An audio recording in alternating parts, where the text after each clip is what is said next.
mentioned last time I was up here, I'm the bard of Machipongo. And I also mentioned that you shouldn't be overly impressed with this because Machipongo is very small. In case you're wondering where it's at, it's 2.5 miles south of Nassau Waters. I know that's a lot of help. It's on the other side over the eastern shore. I'm going to do a medley of three. A violin played outdoors. A fiddle is a violin played out of doors. I remember that line from a poem my sister gave me to read when she lived at Somerset House. A friend of hers wrote it.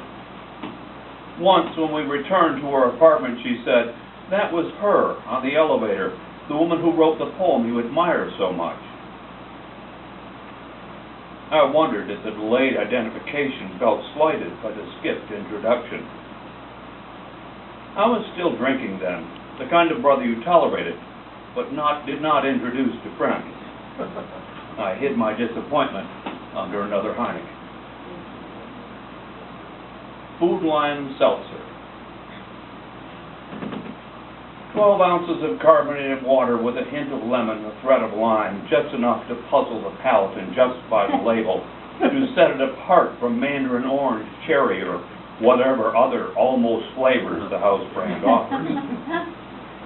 It gives a satisfying belch as good as any microbrew with undertones of birch and roasted barley finish going for $5 a bottle. Never drink that crap anyway. Old Milwaukee gave me what I wanted. 14 ounces to the can. You got an extra beer out of every six-pack for less than the cost of one highbrow brew. Give me a dozen seltzers and I can recite the charge of the Light Brigade, or at least the Gettysburg Address on one smooth, solitary burp and never get a hangover. There are some things I miss about beer. The empty wallet. Talking to God on the big porcelain phone. Bruises from falling upstairs. Falling downstairs is easy. When you hit the bottom, you're done. Falling upstairs can take all night. I miss the triumph of finally arriving. I've got to admit my pickup acts better. It's there when I wake up, not wandered off 3 days and located, all dirty and hangdog when I finally find it, giving no explanation for its geography or rumpled condition. Don't miss that. My neighbor has started talking to me again.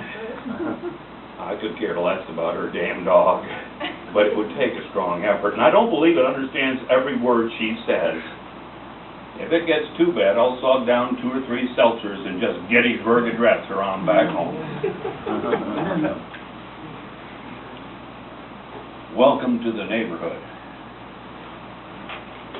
I noticed from your car that you're from New Jersey. Ain't no sin. Everybody's got to be from somewhere. Me, I'm from right here. Been from right here all my life. Pretty much redneck in these parts, so we don't mind using the word. Just be sure you throw a capital R on her. That's my flag flapping over there. Merle said, "Love it or leave it." About sums it up. Hank Williams ain't God, and he ain't Jesus Christ, but they run together.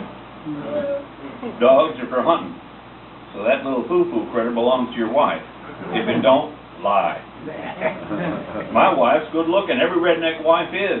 She might be 4 foot 4, weigh in at 265 and sport 3 nostrils, but she's good looking. Light beer is for women and sissies. We drink Pearl, Lone Star, Pass, good stuff like that there. Bud or Miller High Life when we're putting on the dog. Wine's okay as long as it's got a screw cap, you know, Spoliota kind. When it comes to church, if you go, that's fine. I'm usually 2 stove up from the night before, so if you keep the noise down and the kids inside, that's till about noon, I'd be more than grateful.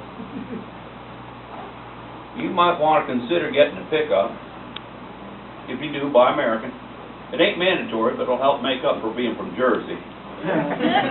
Speaking of which, you might want to get them plates changed out soon, and maybe get an NRA bumper sticker while you're at it.